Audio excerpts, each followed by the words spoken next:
outline of what we plan to cover in this session. We'll provide an overview of diversity statements, look at some examples, and provide some strategies to help you get started on crafting your own statement. Diversity statements emerged as a part of job application requirements within the last 3 or 4 years. Recent events have resulted in heightened awareness of issues around access, diversity, and inclusion, and we can therefore expect to see this impact application processes both within and beyond academia, at least in the near future. So who requires a diversity statement? It's required for applications for law school. It's required for some faculty and administrative positions in academia. You might see it in applications for nonprofits or government positions, and also potentially for corporate positions. While they're not consistently required in all positions, even for faculty, this means that you're going to have different approaches to the written requirement.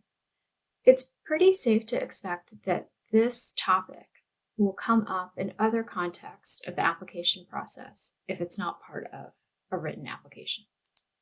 So why is it important? Let's think of the job advertisement as a conversation. There are things that are being asked of you, but there are also things that the organization is telling you.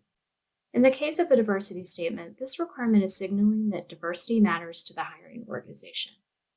Your task is to reflect that you understand that value, determine if that is a value you share, and outline what your contributions to the promotion of that value will be. So what happens if the hiring organization doesn't require a statement? Well, if you're offered the position and you take it, then that means that you don't need to do any further work on this. However, more than likely, you're going to be applying to more than one position. So you might want to have a draft of a diversity statement, if for nothing more than an exercise to prep yourself. So wait a second. They don't require a statement. Does that mean that they don't value diversity at that institution?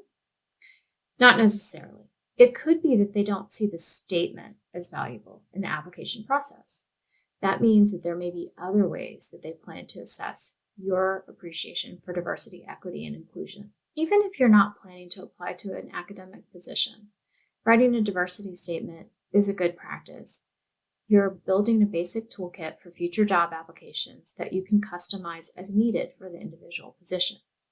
With a diversity statement, you can think of it as developing talking points for discussions in future interviews. Okay, so here's what everyone wants to know. What does it look like? Can you give me an example?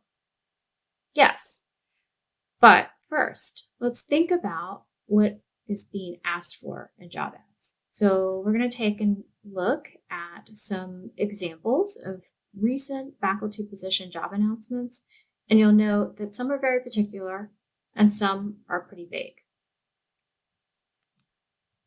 So on this slide, we have examples from 2 flagship schools in different states. And we note that the first one has some detailed components that it's seeking. The second one kind of folds the commitment to promoting diversity and inclusion into a larger statement for the applicant. We're going to look at a third example on the next slide. This one's a small private school.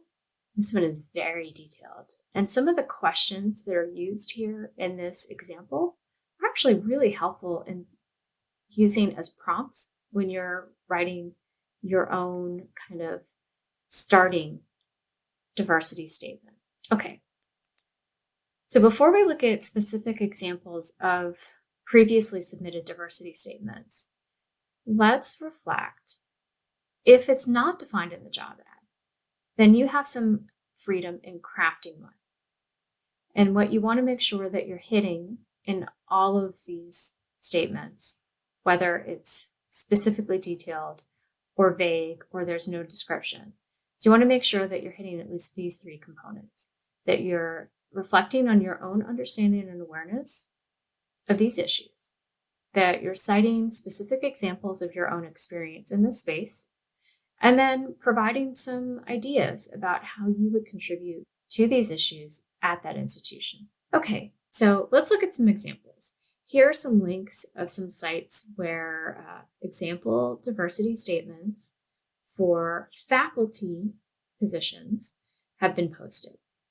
So the caveat here is that this is really looking in a very specific academic space, but I think you can draw some parallels from some of these examples.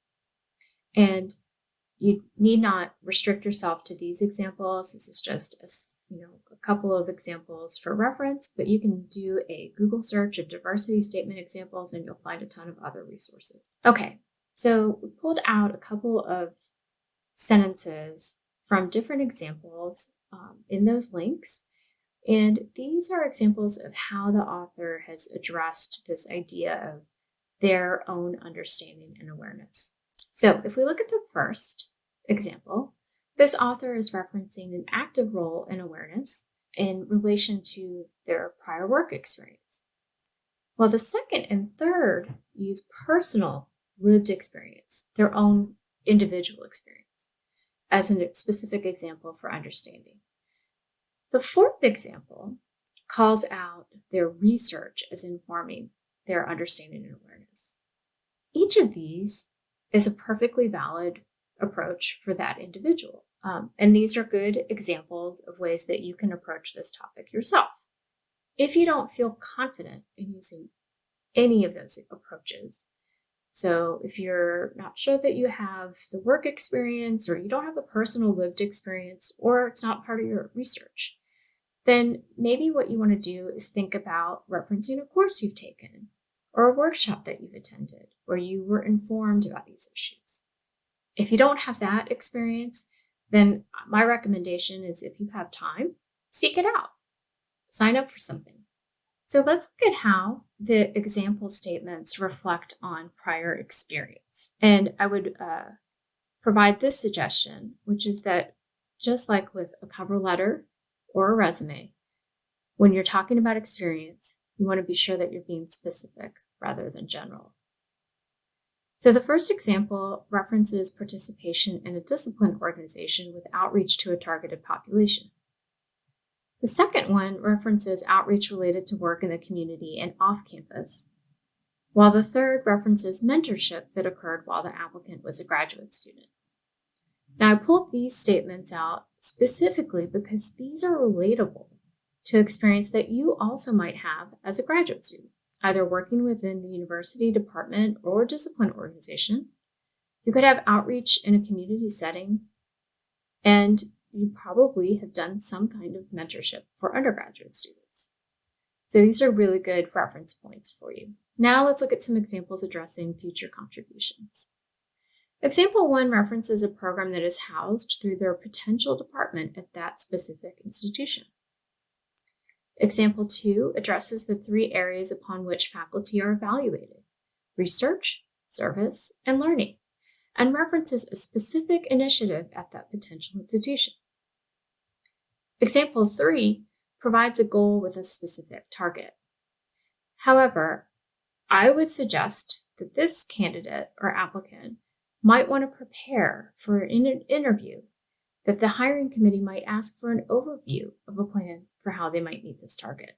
Okay, so you're going to start getting ready to draft your diversity statement. So here's where you want to start. You want to start by reflecting on what does diversity mean to you. If the advertisement or announcement for a position is referencing diversity, access, and inclusion, reflect on all 3 terms. Don't group them together. Other things to think about: reflect on the types of people with whom you've worked or taught. Are they first gen, international students, underrepresented minority groups, other kinds of intersectionality in terms of identity? These are all good starting places for you. So then the next you're going to ask yourself is, what value do you place on diversity? How have you acted on that value? Have you mentored, volunteer experience? For faculty positions, you're going to be thinking about all 3 components: the research, teaching, and service. Next, you'll think about what contributions you might make to the diversity of the hiring organization. And then finally, you might want to think about your own personal perspective. But we're going to put that on pause. We're going to talk a little bit more about what approaches you might want to have in interweaving your personal perspective into a diversity statement. So now you're going to do the thing that you've probably been best trained to do, which is research. So you're going to try to find out, for that particular hiring organization, what is the context of diversity? So given the events of the past year, have they taken a stance on social justice? Is there something that they've released a statement about? What do they have on their website? What are they saying in their social media? Are there things that they're advertising as specific initiatives?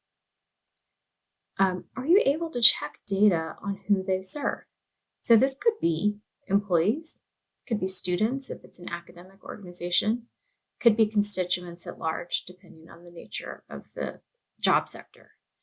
I think you want to look to see what kinds of opportunities are available to you to participate in this space.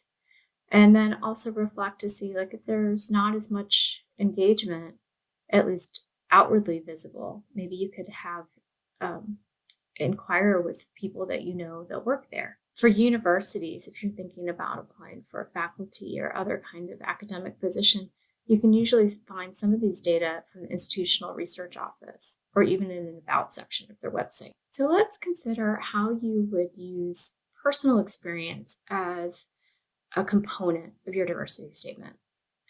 Your personal experience is obviously valuable, but your consideration of your own identity should only be used as a way to contextualize your approach to the work that you will do. So if your experience has been one of privilege, it's better to acknowledge that.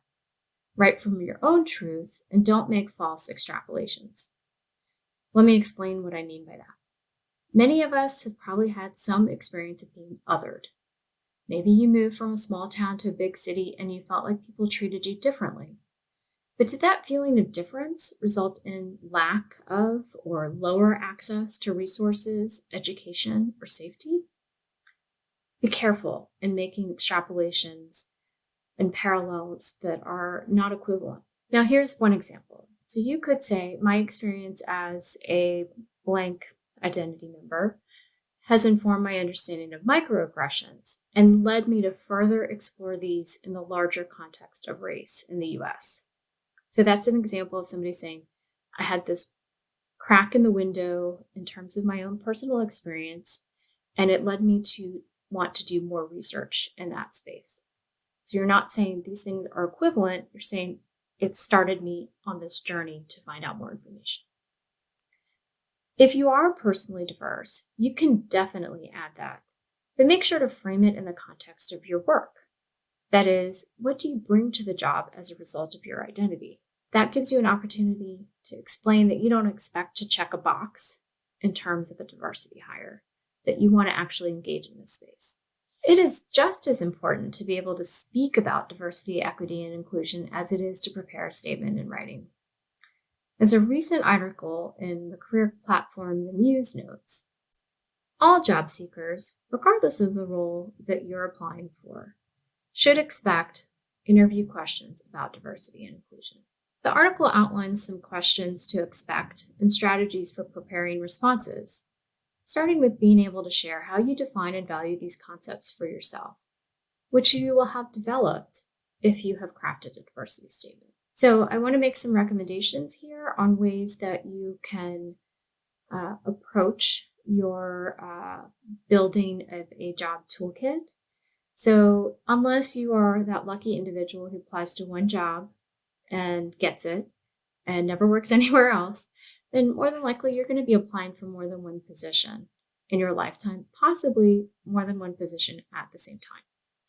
So with that in mind, you should approach building your toolkit with two tracks. There's fixed items, and these are the items that don't change, and the bespoke items. These are the items that may change depending on the position and the hiring organization. So for example, your education and employment history will be the same regardless of where you're applying. If you're applying for faculty positions, your CV is your mini database of your related activities and will stay relatively fixed. If you are applying for non-faculty positions, the resume may look different depending on the position sought, but the core elements, education, employment history, will be the same.